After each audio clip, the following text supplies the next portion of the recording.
Hello and welcome back to Versus Live, brought to you by StarCityGames.com, and we are going to continue our exploration of Standard post-Richmond, moving on from the Bant midrange versus Esper midrange matchup to some of the more fringe decks that are available, decks that need a little bit of help to jump into that top tier, but show some potential of being able to get there. Oh, absolutely. And we have, out of the next 4 decks, we have 3 that I think are quite out there as far as what people have been really expecting. And then, so we played 2 pretty mainstream decks in match 1. Now we've got a mainstream deck in mono red against a fringe deck in Dimir Midrange. This is a deck that was first popularized, as far as I know, by VTCLA. Noted Grinder, and if you're in tune with Magic Twitter, he'll usually tweet out a lot of decks at the early part of the format that he's working on. Yep. His list played Terramander and was a little bit more aggressive, and we saw in Richmond Austin Collins take a version that's a little bit more controlling. Eschews the Terramander, plays God Eternal Kefnet as another source of card advantage, but this is an Aggro Bolus based deck, so we're lowering our land count, playing Ops to bridge the gap, make sure we can hit our land drops, increase our density of instants and sorceries, so Aggro is a consistent source of card advantage, a lot of good Dimir removal, thought erasure, things that you come to expect, and then enter the God Eternals at the top of the curve. Really powerful card in this matchup against mono red. Yeah, this is a control deck with no counter spells, basically. It might be labeled mid-range. I don't know what we're doing anymore, man. It's called Dimir Midrange. Dimir Midrange, great. Awesome. Excellent descriptions. Love these deck naming conventions. Cedric Phillips, my boss. Anyway, so this deck, basically, it turns something that kind of looks like a control deck into something that's a little more tap out. And we saw this a bit with the Grixis control decks that we were talking about, where instead of playing like Ionize or Sinister Sabotage, they just play Thought Erasure, and then after that turn, they just start tapping out every single turn with a bigger and badder threat, or once they hit turn 5 or 6, they start casting like 2 removal spells at the same time. And that's really powerful in a format that's low to the ground, because counterspells tend to be worse when your opponent starts the game with a turn 1 or turn 2 play. They're also worse when your mid-range opponents are casting Teferi and Vivian. Yeah. So this could be a good way to counter those, to shift away from counter spells and more towards, just good plain old removal and then threats of your own, so that you can pressure those planeswalkers rather than have to answer all of them directly. Though we still do have some Vraska's Contempts. Now, this deck reminds me a lot. If you've been playing Magic for a couple years, you should remember the Dimir deck that played Glensleaf Siphoner and the Scarab God. And this deck mirrors that build quite a bit, where you don't have counter spells in the main deck, but after sideboard you get access to Negate, Disdainful Stroke. But you can play this kind of tempo game plan early on, and then follow that up with some really powerful hits. Enter the God Eternals and God Eternal Kefnet, both just providing you with a lot of value for not a huge amount of investment. And both these cards are quite strong against aggressive decks. Kefnet, because that's 5 toughness, and if left unchecked, can just completely dominate the game if you flip 1 removal spell off the top. And then Enter the God Eternals for obvious reasons. The life gain really big and generating a body. Yeah, and obviously go very well together. When you flip Enter the God Eternals off of Kefnet. The first time we actually played with both of these cards together, there was one turn where I had a 4/4 already, and I had a Kefnet, and I revealed Enter the God Eternals off of it, cast it, killed a thing, put 4 counters on it, gained 4 life, and then I just hard cast the second one to make a 12/12 and attack for 16. Strong play. Yeah, it was quite Probably good. would have done the same thing. All right, and we are pitting this against mono red. Now, I think the thing to test most decks against in this format is going to be mono red. After such a really strong performance in the first week at Richmond, with first, second, and third place all being mono red, means that this is the litmus test. If you cannot beat this deck, your deck should basically just not exist. So let's see what happens. Yeah. One thing that I'm going to be looking out for is this the matchup, or a matchup, where the switch to Chandra from Experimental Frenzy becomes a liability? This Dimir deck basically can't answer an Experimental Frenzy, but you have plenty of ways to answer a Chandra. You can attack it and soak up the life, or you can answer it directly with Vraska's Contempt. So that's definitely something to look out for. But other than that, it's just good old-fashioned beatdowns. All right, any pressing questions before we head on to the first game, Mr. Robbo? Yes, in this Dimir deck, why are there no Thief of Sanities? Honestly, you're going to have to ask Austin Collins. And after the first week, obviously Thief Sanity is very good, right? But I think that there is a time and place for it. In a control deck sideboard, it goes really well as a switcheroo where your opponent has to leave in dead removal spells unless you draw your Thief. So, sometimes they have to leave in these removal spells that would be pretty bad, right? In this particular deck, Thief Sanity might just be good enough to sideboard, but Austin Collins is an insanely good Magic player and a pretty good deck builder, and he chose not to. So, without really thinking much else about it, I'm just going to say, well, Dreadhorde Invasion is in that slot. It's pretty good against control because they can basically just never kill it, and we're going to see how that goes. So there's the problem of Mortify. Mortify can answer the invasion, but when you look at the way this deck is built, the creatures in it are God Eternal Kefnet and Augur Bolus. Those are creatures against which regular removal does not line up particularly well. Mm-hmm. So if you're playing, and most people are expecting Thief of Sanity somewhere in the 75, basically any deck that can cast it. No. And they're going to prepare by leaving in some removal. Yep. And if they do that, then their removal is going to pretty freely target those Thief of Sanities. You're just going to have a lightning rod. So Dreadhorde Invasion sidesteps some of the removal they leave in. Doesn't sidestep Mortify. That's problematic against decks that can cast it. But neither does Thief of Sanity. If you get neither does. So you don't gain anything by switching to Thief. But you could gain with Dreadhorde Invasion. It comes down a little earlier. You can hold up and negate to protect it in that matchup. If you take the one Mortify and leave them with some other removal spell in their hand, then the Dreadhorde Invasion goes unanswered. And even if you take a Mortify, or they don't have it for a couple turns, and you get 2/2, 3/3 zombie army, then they draw a Mortify. Now they got a choice to make. Do I kill the thing that's pressuring me, or do I kill the enchantment, play for the long game, and hope that I can find an answer to that 3/3 later on? And then you either kill them with the 3/3 that's left over, or you get a clean 2-for-1. So I think there's definite reasons in this list in particular to be playing Dreadhorde Invasion over Thief of Sanity in that spot. 4 Dreadhorde Invasion is a lot. Yeah, but it's one of those cards where it's actually not bad in multiples because it actually pushes you to that 6 power more quickly, and getting to 6 power is the magic number where you start gaining life every time you attack. And I think that combined with I don't know. I would just be worried about them essentially like holding a removal spell for each time it gets a 6, killing it. Then it takes 6 more life for it to get to 6, and you eventually die, and you die pretty quickly. That doesn't happen with Bitter Blossom because it's hard. They need a sweeper to do it, but it's easier to deal with that with the zombie army. But it's a very good card to cast on turn 2.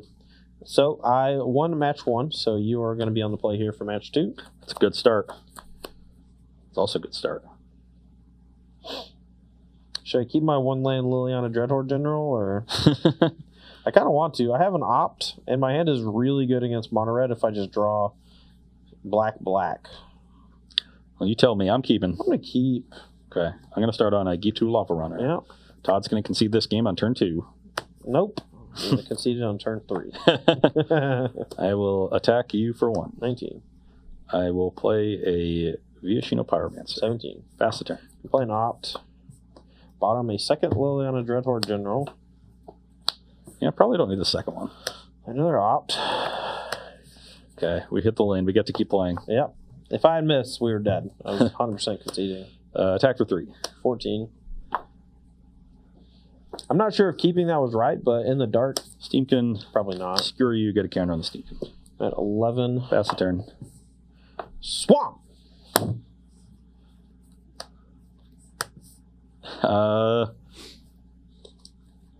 Is that not how that works? Nope. Okay, just cast down this, I guess. I don't know. It's got you at 11 right now. Yeah. If I had just drawn a land there, tap for black, that would have been nice. It's a dangerous hand to keep, though, for sure. I was trying. This matchup I don't think is particularly good. Get an 8. I'll light up the stage. Sure. Light them up. Light up the stage. I think Ross just really needs a land. Light up the stage. Yep. Lane here would be perfect. Nice. Okay, you're at 8. You can go. Well, Thought Eraser doesn't do much here. He's just going to cast things off of this. So I guess I just play Augur and hope. I mean, I can't draw a land, unfortunately. So, hey, look at that. Put 3 on the bottom. 3. Put the 3 lands you need. No, it's 2 Planeswalkers. So I'm going to shock you to 6. Yep. Play a Lava Runner, skewer the Augur, and attack you for 6. Sure. Cool. Man, if I had just drawn lands, I would have been fine. What the heck? Deck only plays 10 lands or something? Gonna do one more pre-board and do best of 5 since red's gonna be a long or not a long match. Sure. All right, so here's a question from earlier that I wanted to wait until we were kind of on this deck. All right. The Blighted Church wanted to know, why do blue decks in general choose to play Opt over Anticipate?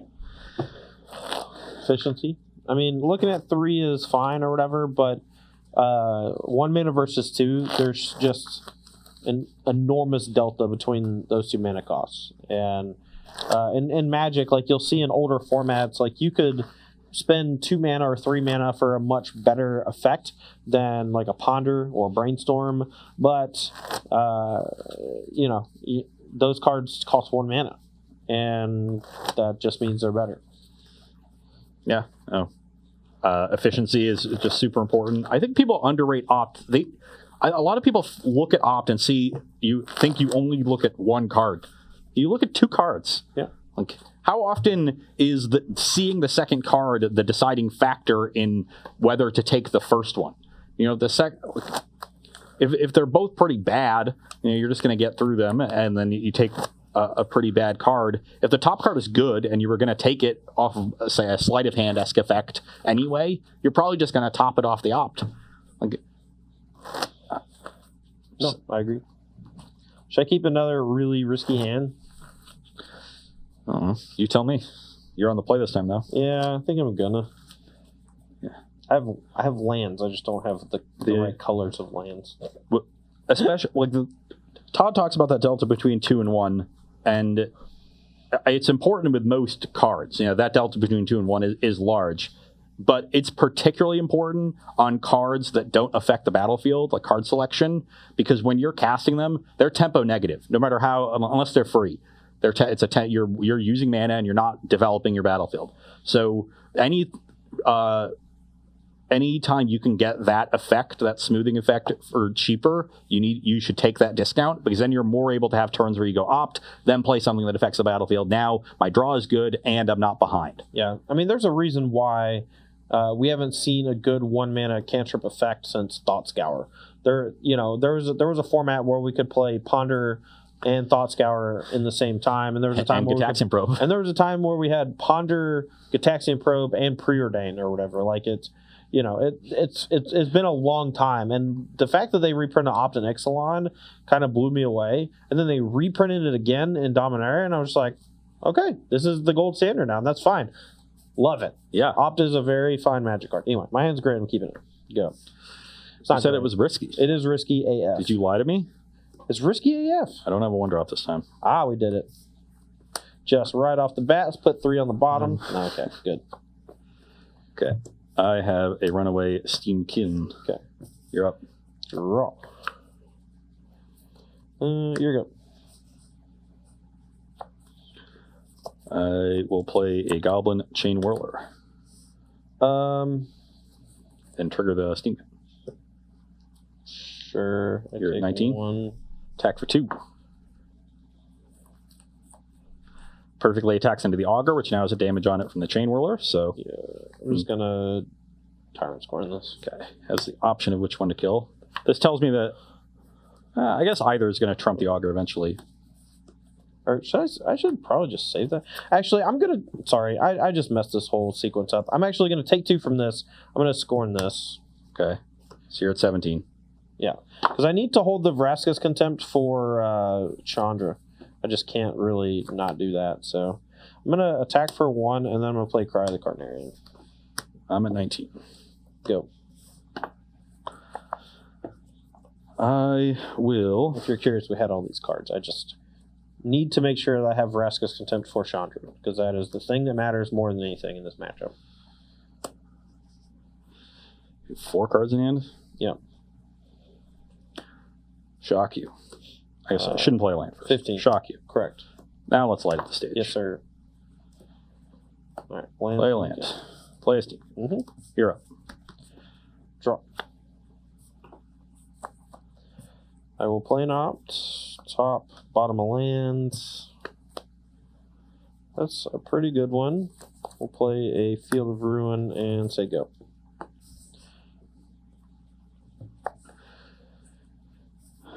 I will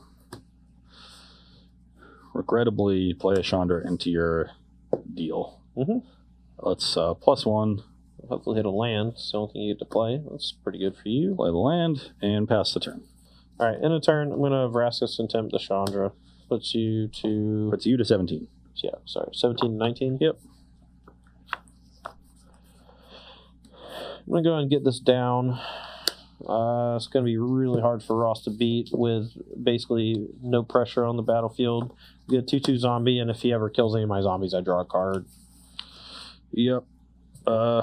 Just didn't have a super fast draw, and Todd was able to pretty well keep up with me and land his expensive spell. Mm-hmm. I do now have another Chandra. Maybe I could have played these earlier.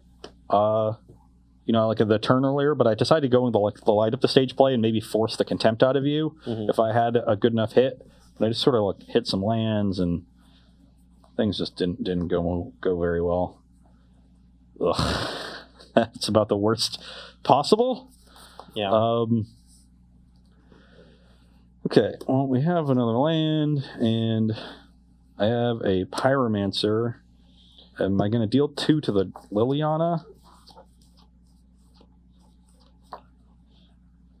Maybe I'm not even supposed to play this, because now Todd can just minus the Liliana.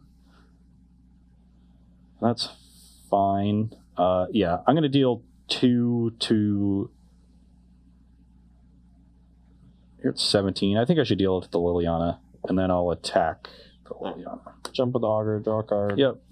Pass the turn. Draw for turn. Wait, hold on. You can play stuff. Yeah, I can play stuff after. But I blocked, so... Yeah, no, the block is fine. I'm just wondering if I should continue to pressure this Liliana so I don't lose my creatures. You're going to lose your Steamkin if you use the mana. Oh, that's the thing. Yeah, you can go. No, you're fine. Okay, take up. Yep. Another zombie, and I'm going to Vraska's Contempt the Chandra. That'll probably do it. Todd's at a ridiculously high life total. 19 all, your turn. I have basically nothing. Land a Dreadhorde General is insanely good. Yeah, just flooded this game after a slow-ish start, and you had the 2 Contempts for my 2 Chandras. Mm-hmm. So this is a game where I think if these are frenzies, I think I just win.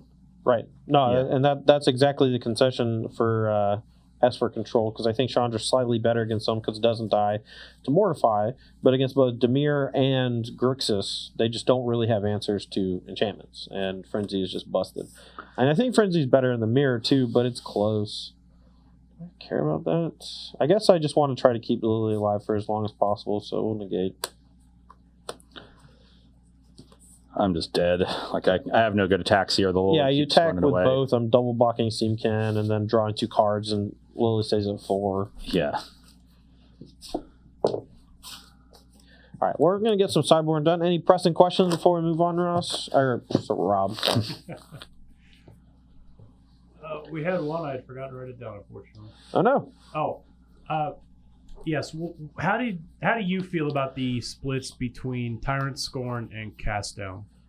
Personally, I think the Cast Down should be Moment of Craving, because they kill mostly the same stuff. Like, Cast Down can obviously kill like Hydroid Krasis as the game goes along, but for the most part, you need that removal spell to kill something small.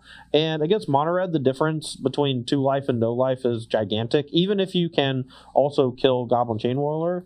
And if you're playing Tyrant Scorn does also kill Chain Whirler. The problem is... There's also a Danto Vanguard that moment kills, so right. another important one. Yeah, and I don't know. I think it's pretty close, though. Again, this is Austin Collins' list, and I'm going to trust his thoughts on the deck before mine, because I haven't played any games with it until today. So Yeah. I mean, what's the hole when you're playing Moment and Tyrant Scorn versus Cast Down and Tyrant Scorn? The hole that you're leaving is 4 mana, 3 toughness creatures. Mm-hmm. So you're looking at Hostage Taker, Rekindling Phoenix, kind of. but Hostage Taker is a real big one, which is not a good card really in this matchup. If they take your Augur, okay, it might not even be good for them to cast. Yeah. Like most decks that play Hostage Taker. When they take Kef Knight, you just put it back on top of your deck. Yeah, so I think that's a fine miss to have, or fine hole to leave. So I like that idea too. Moment over cast down. Yeah, I mean, there's a chance that you should be playing like cast down Moment of Craving instead of Tyrant Scorn, but like Tyrant Scorn just feels good. Being able to like block with Augur and bounce it and then recasting it seems really nice. Knocking off the big tokens that people get off of stuff like Enter the God Eternals and things like that is nice too. Like, yeah, I don't know. I think the diversity that Tyrant Scorn brings to the table for a removal spell that only costs 2 mana is quite good. And again, it's smother with upside. And for a Dimir deck, like, that's just awesome. So, all right. Well, we're going to take a short break here. We're going to get sideboards put together. Come back. We're going to play our best of 5 out between Dimir Midrange and Mono Red. And welcome back here for sideboarding with Mono Red Aggro versus Dimir Midrange. On my side, we've got a large collection of sort of more powerful cards to bring in. And I've decided on this collection because I want to pressure the Dimir deck, I think, with creatures, and creatures that are particularly good against spot removal. Direfield Daredevil gains value when it enters. Tibalt creates 2 different tokens while also stopping a lot of the life gain, in particular Enter the God Eternals. War Boss, if we can land it cleanly, will at least make a token and then leave something behind. Phoenix Demands, Vraska's Contempt, which are already taxed by your Chandras. So I'm going to try to overload the removal that Todd has with creatures that provide value, and that means there's no real room for Risk Factor. Risk Factor is a solid card in this matchup. It is quite awkward against Narset, if that were the card Todd was leaving in. But I'm actually thinking about it. I'm trying to figure out a way that I can leave Narset in, because there's 4 in this list for a reason, right? It's not that good against aggro, but it's still just a powerful card, and I just want to see if it's actually okay in this matchup. Yeah. And so once we have these more expensive cards in our deck, we can't go too high on the curve, I think. So I'm leaving the risk factors in the sideboard in favor of these. If things go poorly, maybe I'll switch it up and go on a more burn-heavy plan. But for now, I'm cutting a lot of the burn spells. Shock doesn't really have targets. Skewers are our worst 3-damage burn spell. And then the next worst card, I think, is Firebrands. We're trimming on those, but we still want to maintain somewhat of a low curve. We saw what can happen if I don't come out too aggressively in game 2. Todd can just keep up with me up the curve and then slam something almost unbeatable like Liliana. All right. From my side, Duress is just a really cheap point of interaction that can occasionally strip Ross of a Planeswalker, but also a lot of times just takes away one of those key burn spells in the right spot, so I can protect Augur Bolus, maybe protect one of my Planeswalkers. It's going to hit the majority of the time, and the fact that it costs 1 mana just gives me any interaction, which is what you need to slow down the mono red decks. On top of that, we're bringing in 3 copies of Finale of Eternity. Now, this is a Finale that hasn't really gotten a lot of press, and I'm not really sure why. I think this card acts a lot like Profane Command and how it actually affects the battlefield, where it's this X black spell that generates a huge swing from one side of things. With Profane Command, it was basically kill 1 creature, bring back a creature. And in most of the time, though, in creature-based matchups, you're going to want Finale of Eternity in your sideboard to come in, because it's usually going to kill 2 creatures, but sometimes it gets to kill all 3. And for somewhere around 5 mana, even 4 in some matchups against like History of Benalia decks, it's phenomenal. Yeah, the seeing 3 of these in the sideboard tells me that Austin expected a lot of white aggro decks in Richmond, and there were a decent number. They didn't have a great showing, but this card is excellent in that matchup. I actually had 1 in my Esper sideboard. I played it once all tournament. It was against a white aggro player. I killed 3 creatures on turn 3, and the game immediately ended. Yeah.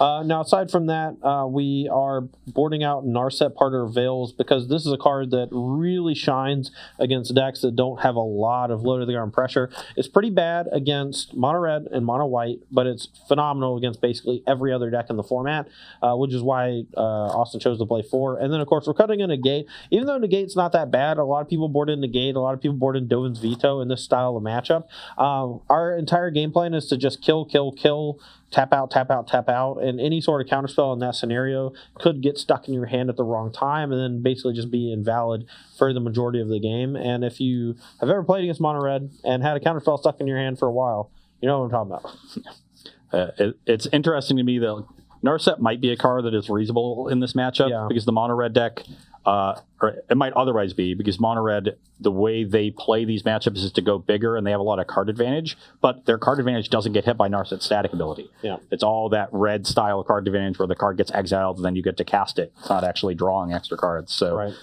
If that clause were somehow invoked to stop, Chandra's +1 or light up the stage, then you'd be talking about something pretty impressive there. Right. But unfortunately, not the case. Yeah, I've never been a huge fan of anything that just says players can't draw extra cards, because there are so many cards in Magic that get around that clause, and it's just kind of frustrating when they do, Yeah. You're like, you shouldn't be able to do that. That's basically drawing cards. It's not fair. All right, so you won game 2 or you won game 1? You won game 1. I won game 2. Yeah, Okay. so I'm on the play. Yes, sir. I was just making sure. I was trying to figure it out. And Sand's not great, but I think it's a keep. I don't know how many field runes are in this deck, but I keep drawing them, and they just look heinous. I'm in a mulligan. Okay. What are you killing with field rune? Escanta? Yeah, that's about it. I'm gonna double check here, see how many there are, because there's at least 2. But I drew one last game instead of a colored source, and I was like not happy about it. Looks like there's only 2, so I think that's okay. Yeah. Is that the color sand you want? Is it better than Blast Zone or Mobilized District? Well, it helps deal with a problem that you can't normally deal with. Yeah. Blast Zone is just like another type of removal spell, whereas Field of Ruin can deal with Escanta, which is really good against your deck. That makes sense. That's probably the thing that you're most scared of the. And you have Narset to help Mobilize District be cheaper. I'm not playing that. Mobilize District is not a good Magic card. Just gonna go out on a limb there. I have yet to see anyone activate it for less than 4 mana, and every time they activate it for 4 mana, it is abysmal. Sounds like you haven't played against the Azoria Super Friends deck. You're right. I haven't, because it's not a good deck. Hey, Field of Ruin. Sure. All right. Scry. Second blue source, not really something we want right now. We need a second black, so we'll play Island and say go. I will play Mountain Steamkin. Yeah. Opt, bottom, Kefnet, just need second black source here. It's also really risky to keep a 4-mana card when you don't have a 4th mana, so your turn. Attack you for 1. So that means he's just going to cast Light Up the Stage, so we're just going to cast down the Runaway Steamkin. Good call. Yeah, I mean, there's literally no other thing you would play. You would play a burn spell beforehand, You can go.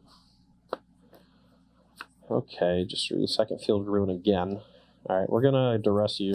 3 lands and a Phoenix. Great, go. I like how you're disappointed by this. I have so many lands. I mean, sure. Steamkin, Firebrand, get a counter, attack for 1. Yep. You can go. So, 19? Yeah. You're at 19 life. Right, but I can't cast a spell next turn unless I draw a black mana. Okay. Okay, whatever. And Field of Ruin just can't target mountains, which is really unfortunate. Are we doing something? So, I have this weird gamble next turn where if I draw a black source, I can cast down your Phoenix, untap, and then finale all 3 of your creatures. But if I don't draw a black source, I just lose. But I think I'm just going to end up losing to the stupid Phoenix if I don't try to do that. So I'm going to say go. Like, my hand's just so clunky, and it's because of Field of Ruin. If these were just blue and black, respectively, I think I would win this game very easily. Attack for 4.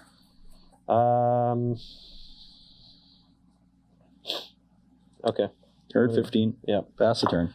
Now, what I kind of want to do is wait one more turn. Like, if I just draw, I get one more look at it, and I can kill Phoenix on Ross's attack step. But that means that I need to draw another land if he has a red spell for Steamkin. But I might need to draw a 1-mana spell anyway. No, he probably sided out Shock, and he can't cast Wizard's Lightning. So, all right, cast down this. We're going to go for the big boy play. Go. It's not the face of a man who hit.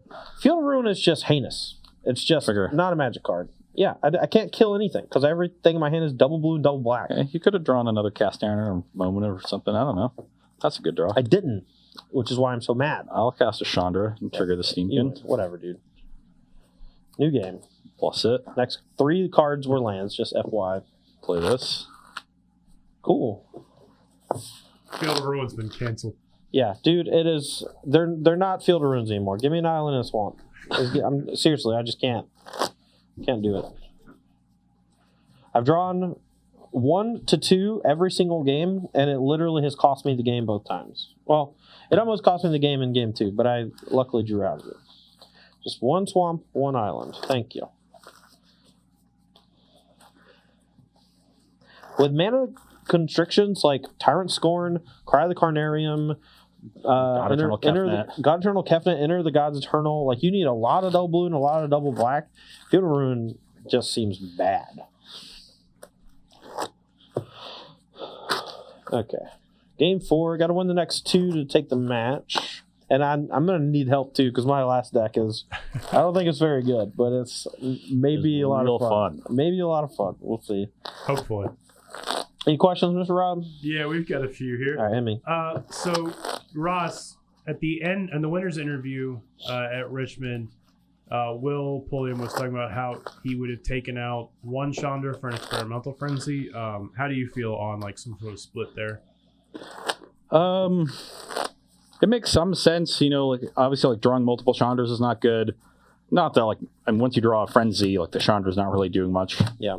I guess it kind of is. Like actually you can like frenzy and then when you hit that second land you just plus the Chandra to like keep going. Yeah. So that's actually kind of cool, but it's probably just overkill.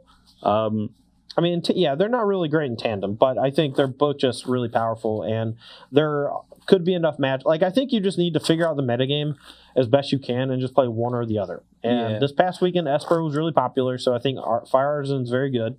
But in a week or two, if everyone's playing not Mortify in their control decks, like Frenzy just buries people.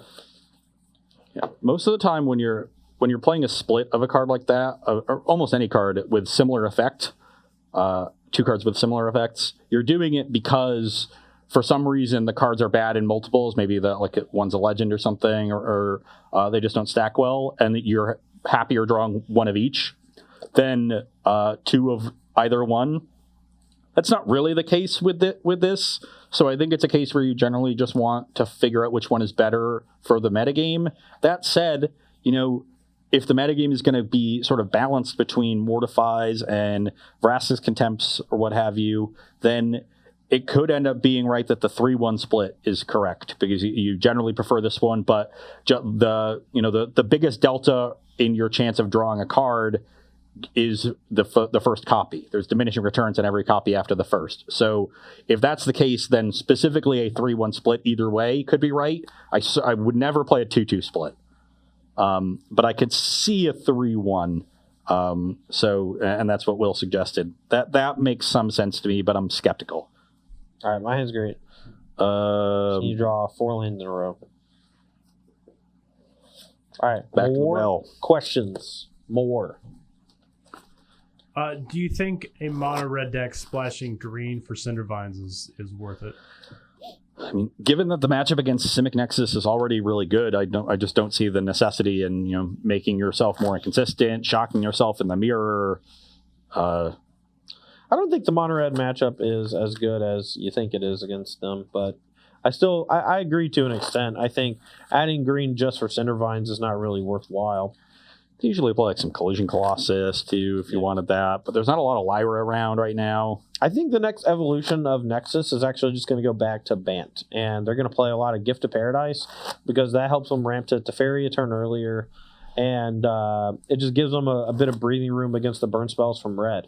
I played against quite a few Simic Nexus with mono red, and after sideboard, a lot of them play multiple copies of Bond of Flourishing, and that card in particular, when they're just like trying to stall you out and like make sure they don't die to burn spells when they have access to Root Snare, is just very good. So it makes me believe that like Gift of Paradise and going back to white might just be the answer. Yeah, I could see that, and if that's the case, Cindervines gets a little bit better, I guess. Right. You can just blow that up. Yeah. Well, I mean, it's just better in general because you punish them for doing anything by just pinging them. Like, Cindervines is insane against Reclamation decks, just flat out. I don't know if I've ever beaten one that I didn't kill. I beat 2 Cindervines in one game once because I drew 2 Crushing Canopies, but that was the only time I ever beat it. Okay, well, I'm keeping this 6, and we're sending this one to the bottom. All right, your turn. And that was a good draw. Key to Lava Runner. Yep. You can go.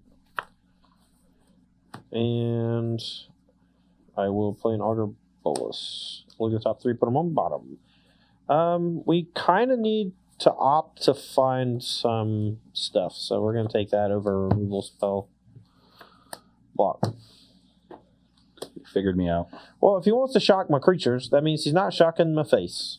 And he's also spending mana to do it. Take 2, please. You're at 18. You're up.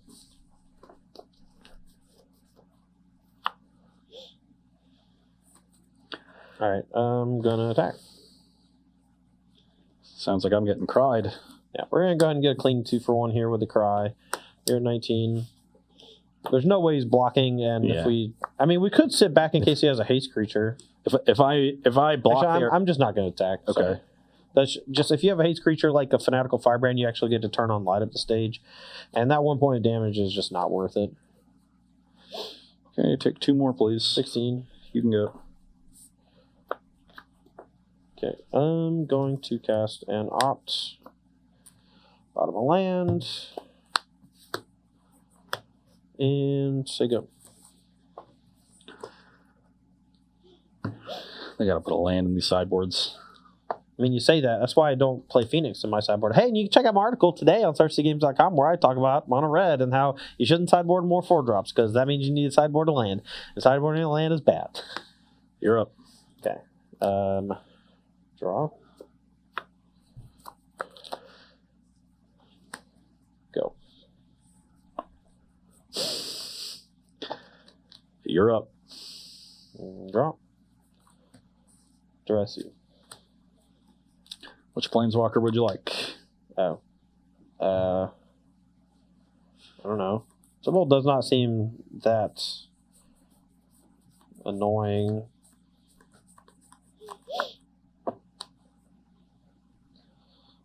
Sure. I guess I'll just take a Tybalt because if you draw a land, you can just start casting them. And I have an answer for the Chandra, so go. You're up. Draw. Attack. 19. Charter course. You got me. Draw 2. Augur Bolus. Top 3. Hey, put them on bottom. Your turn. Okay, first good thing that's happened this game. Okay. Now we might be able to start doing some things. I will play a Tybalt. Okay. I will make a Devil. Sure. I will pass the turn. Draw for turn. I will Thought Eraser you. I have a War Boss. I'm going to take Chandra. Surreal. Yeah. I'm going to keep this on top. I'm going to finale all 3 of your creatures. I'll deal you 1 damage. Yep. I'll go to 15. 15. And then I'm going to knock Tybalt down to 1. Your turn. And that's why finale is dope. I guess I shouldn't have taken Tybalt because this was just going to happen, but... Make a Goblin and Mushy for 1. Yeah, 14. Pass the turn. Draw. Still 5 cards over there. Yeah, I've been missing a couple land drops. Alright, I'm going to enter the Gods Eternals on the Legion War Boss and make a 4/4, gain 4. I'm going to mill me for 4 just in case you have risk factor. Okay. So I don't gain 4 because of the... That's true. I probably should... No, I'm going to attack Tybalt first, and then you block 1. He dies. There it's going to die anyway, so I just wouldn't block. Okay, so then I'll do it and then gain 4. Yep. So, alright, I'll mill myself for 4. We figured it out. Yeah. 18. I got the wrong zombie. Alright, your turn.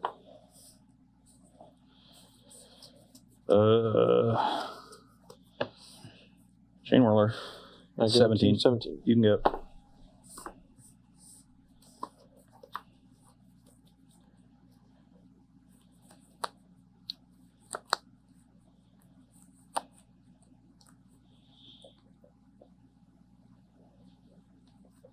Attack.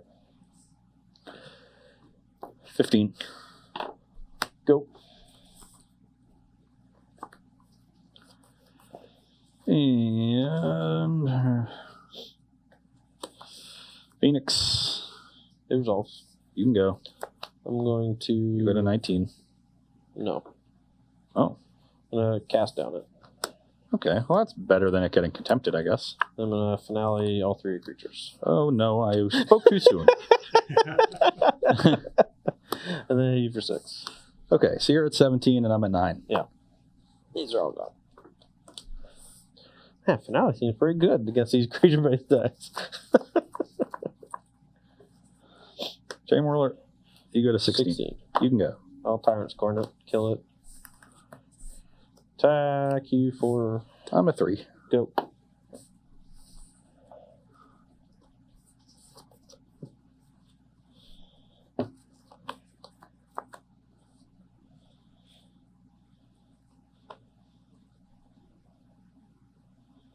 You can go. Draw. Attack for this many. Double strike. Dead. I'm a 1. Go.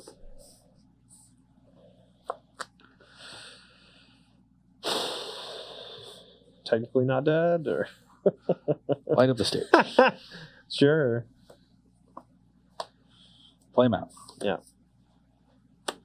Okay, now I'm dead. Okay. Whee! Dimir control. We're covering. Yeah. Game 5. All right. Should we put the marbles on the table? Because if I win, I get the marbles. No. They go on the table for deciding Only for third game- matches. Okay. The marble fair. matches. I guess you just have to. If I win, you just have to like very mopey style. Just grab them and hand them to me and be like, "There you go. Here you go. Here's the marbles."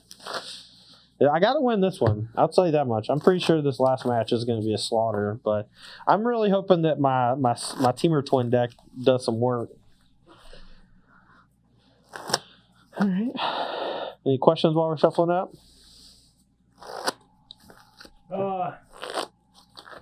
We got a question on from Pyrotechnic. What's your opinion on Narset's Reversal as an anti-Nexus card? It is one of those cards where if it works, it's insane, and then the other 90% of the time, it's really bad.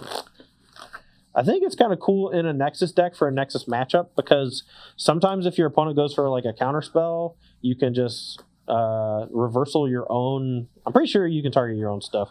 You can reversal your own Nexus, so it goes back to your hand and you get a copy of it. Yeah, that was a classic trick, or has been a classic trick with Remand in Control Mirrors and Modern and older formats for years. And if you do that while also getting the Nexus, like that's just Yeah, bouncing your opponent's Nexus or their Explosion or whatever and doing the effect is bananas. But usually when they're casting Nexus or Explosion, they have a huge mana advantage on you. And something like a Narset's Reversal might not even win you the game. But I don't think it's bad or anything like that. So. I will keep my hand. Me too. Get you to Lava Runner. Okay. Duress your light of the stage.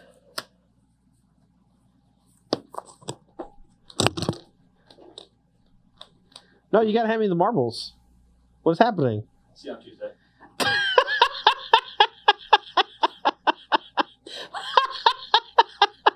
Is your hand just like 4-land live the stage? No, it's no lands light up the stage. Okay. Oh, honey, I'm sorry. Just brings in duress. We should have negate. No, Has I the should- best possible I'm duress. doing it because of this. Having negate is so bad. All right, your go.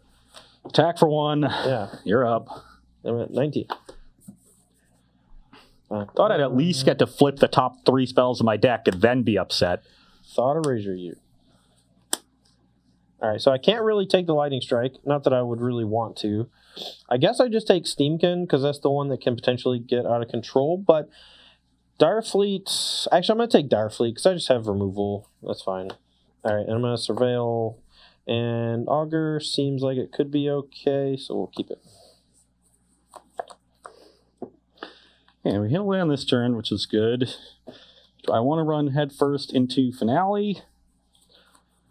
Well, Finale costs 4 if it wants to hit these. Yeah. think I just have to play my things for max value. So Yep. let's get the Steamkin out and attack for 2. 17. You can go. All right, I'm going to go ahead and, or I guess in this juncture, I'm going to opt. Don't want another swamp.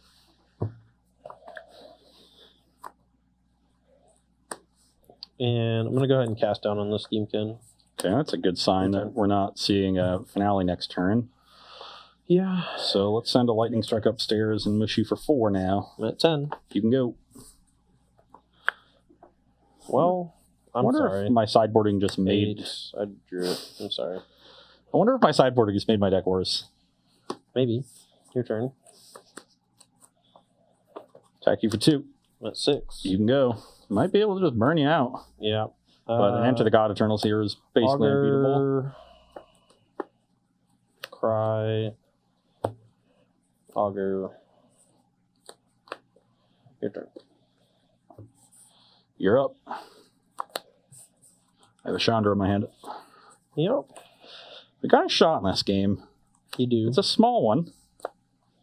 Nah, less of a shot if these are tops. Okay. Well, that might just be land 5 for Enter the God Eternals. Go. Land 3 is good. Tybalt.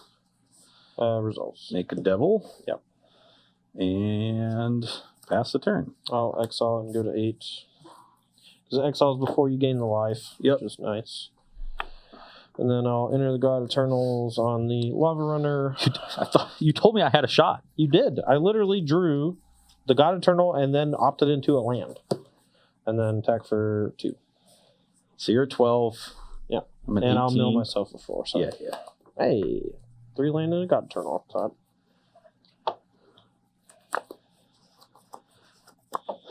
You're up. I'm going to cry the Carnarian. Do you want to shoot one of the Augurs? It's when this dies. Oh, yeah. Okay. Attack you for 2. I'm at 16. Your turn. Problem there is, oh, that's not a bad draw. Let's make another devil. Sure. You can go. I'm going to bounce the devil. I'm going to kill the Tybalt and hit you for 2. Put you to 14. Yep. Go. You can go. Attack for 6. Kill an auger. All right, you take 5. You're at 9. 9. I will Thought Eraser you. Which Chandra would you like? That one. And I can keep this Thought Eraser on top to steal the Chandra if he doesn't draw a thing. But if it's a land, this Thought Eraser becomes a dead card. So I think I just would graveyard bin. it. Yeah. So So I just have 5 power to attack the Chandra anyway if I need to. Yeah, so I can't, I get to gain 5 life and deal you 5 damage, I guess. Yeah. Once again, if this were Experimental Frenzy, I might win this game. Right. So this has been a huge liability. You're up. For this to be a Chandra and not a Frenzy. I'm gonna. So with the way my hand is set up, I'm at 12. I actually can just, unless Ross has brought in Lava Coil or just has double burn spell to kill my zombie army token, I think I should actually just attack him because I have some removal in hand already to kill a blocker and an Augur Bolus to potentially find another blocker. So I guess maybe I Augur first if I find another spot removal spell. Okay, so I can do Finale or Tyrant Scorn, and since I have the cast down, he can only have 2, so I just take the Tyrant Scorn because I can use it to protect one of these or bounce a Phoenix, and then I just hit you for 5, put you to 4. And you're go. Plus. Yep. Strike this. Yep. Firebrand it. Yeah, that's okay. You can go. I'm still at you for 4. 2. Yeah, I'll go 2. Your turn. Right, but if you just, draw. That was not good. Okay. That was, though. So let's make sure we get a removal spell to... I don't know which one I'd rather have get rid of. I'll just hit the cast down auger. I'm going to bounce it. It's fine. You can go. Yeah, I should have just killed Chandra. That's like I thought I had most things covered, and then except killing my 4/4 is like the thing that matters a lot. Let's go cast down on the Dire Fleet. Untap, draw. And now we actually just have to hit the Chandra for 1 because the ultimate might actually just kill me. Really? Yeah, I go to VC 5, and then you yeah. hit 2 burn spells. All right, so I'll go to 11 from the Chandra ability. I forgot about the removing also just dealing you 7 damage. Augur misses, of course. We needed not to. Opt. Bottom of lands. Go. Just need him to whiff. Whiff it. If I lose this game, I'm going to be really upset.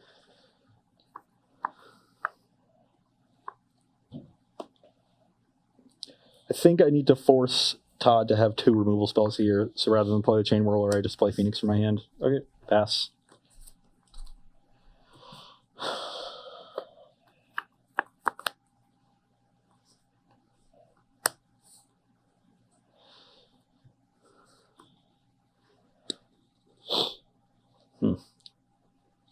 Both at Chandra. I will block one of them. I go to 10. Yep. I'm going to cry the Carnarium. Here we go. Just always kill Chandra. Just kill it. Every time. I just can't possibly lose if I just kill Chandra. And now I'm going to lose because of it. Play the War Boss, make a Goblin, and attack. I'm at 9. Play Mountain from hand and pass. Alright. Kill both your creatures. I'm going to attack Chandra for 1. I'm Good at at 8. Go.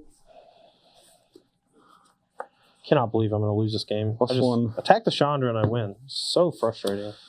So you're at 8 right now? Yep. Pass the turn. Vraska's Contempt. Attack Chandra. You go to 7. Go. Plus.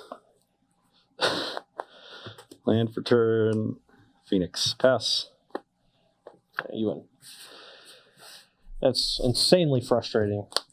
If I just attack the Chandra 1 time for 5 damage, I take 5 down to 7, and then he has no cards in hand. It's so dangerous. There's combos that can beat you, but there's like no one card that can beat you off the top with my hand like that, and I cannot believe I lost that game. I am insanely mad at myself. Yeah, I mean, you would have put me... I would have still been at 9. Yeah. You would have been at 9. I still have 6 power.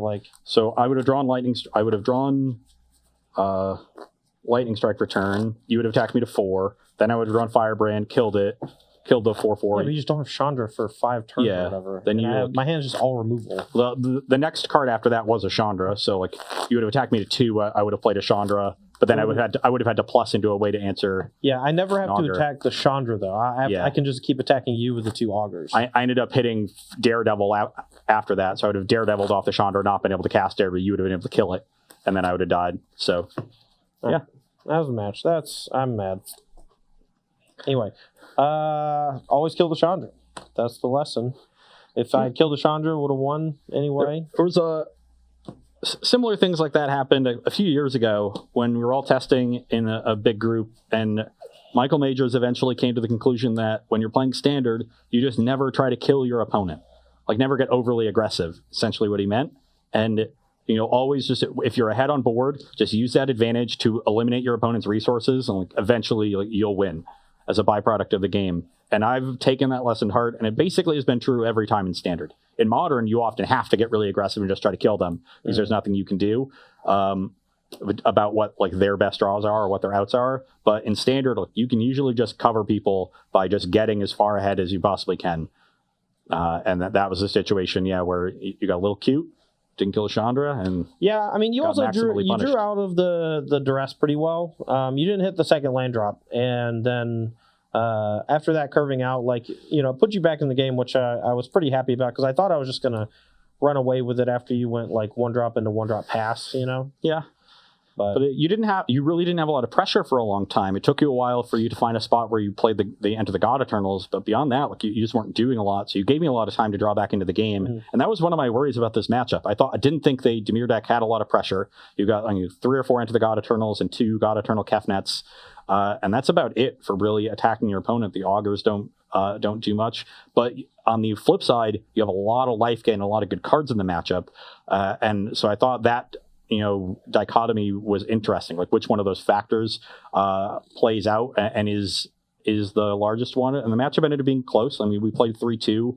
We had some awkward draws on both sides. You had the game where the two Field of Ruins were really Field awkward. of Ruins were in my deck. I think I should have won this match 4-1.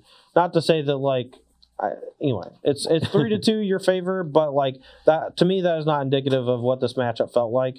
The me losing the one game because of 2 Field of Ruin was just insanely frustrating, and then me just making a huge mistake there just really threw me off. Yeah, I mean, I could say that I think my sideboard plan might have been bad, especially when you have Finale. Like I'm boarding into this creature plan, and you're boarding in what is essentially a one-sided sweeper. So I think I should have been boarding away from that and maybe just brought in Risk Factor and left in more burn spells. Sure. And then just maybe sometimes just not even give you a target for Enter the God Eternals. Like you have to kill your own augur if you want to gain that 4 life kind of situation. That might have been a better way to go about things. I don't think you can side out creatures that much in this matchup. I think Fanatical Firebrand, yeah, you can trim them because they get bricked by Augur, but my Augurs of Bolus are going to be problematic for you no matter what because they're putting up a defense and digging for some sort of removal spell that checks a creature, and you don't have enough in your sideboard to bring in so that you can cut all of your creatures, and you just need some of your small creatures to do chip damage. That's generally mono red always needs its creatures to do roughly 8 damage or so, and then it usually burns them out from there. Yeah, I don't want to cut all of the creatures. I just want to not bring I brought in extra creatures, and that's what I'm criticizing. I think if I just say brought in 3 Risk Factor and 2 Tibalt to stop some of the life gain and generate some bodies, and brought out the 4 Shocks and then either 1 Skewer or 1 Firebrand, that might have been a better plan. Don't go with the Phoenixes and the War Bosses, and instead go Risk Factor and leave in an extra burn spell or 2. Ends up, doing me more good. Because, my creatures got brickwalled a lot by Augur Bolus, and I boarded out some of my 3 damage burn spells, so I wasn't able to kill it as effectively. And, the slower cards just allowed you to, buy time, cast your ops, line up your removal. And if I ever tried to overload it, you had Finale to clean everything up. Even with Phoenix, multiple times where you went end of turn, kill your Phoenix, untap, you use Finale and clean up the extra token almost for free. Yeah. So my sideboarding, I think, could have been better there. Just mainly because of the way that you were sideboarding. I think if I got to sideboard against your main deck configuration, I like the way I sideboarded, but sideboarding against your sideboard configuration, I think Risk Factor would have ended up being better. Sure. All right. Well, we're going to call it quits there for that match. We got one more match on the docket. I'm going to be playing what I have dubbed Team or Twin. I don't know what we're actually calling it. Basically, Finale Combo. Finale Combo. So That's what I called it. Using Finale of Promise. This is green X, search your deck for any creature. Let's explain the combo when we come back, because we're going to want all the cards out. And it's a cool deck. Okay, what are you playing? I'm going to be playing Jim Davis's Gruul Aggro deck from Richmond, a deck that he really liked after day 1, did not have a good day 2. He talked to me about some issues with it, and I'll get into that as well, and then we'll play some games. All right, well, we'll be right back after the short break. Don't go anywhere. We'll be right back for more Versus Live.